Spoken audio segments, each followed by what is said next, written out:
the souls that are lost. En la cultura mexicana, la veladora la usamos para el Día de Muertos, que se celebra el 1 y 2 de noviembre. La luz sirve para guiar el camino de las almas en su trayecto de visita. Es una representación de lo que se hace en Xcaret el Día de Muertos.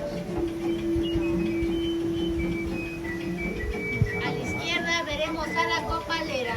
En ella se quema una resina llamada copal o incienso. Sirve para purificar y alejar las malas vibras.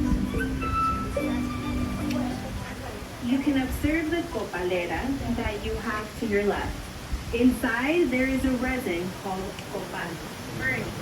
The smoke has a function to purify and wear off bad vibes and negative energy.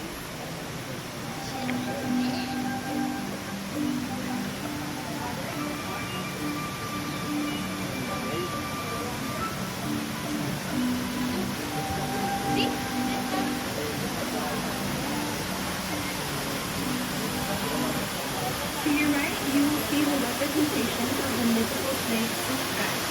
In Mayan culture, it is believed that the snake lives in the cenotes, and it is the actual sky that you see here.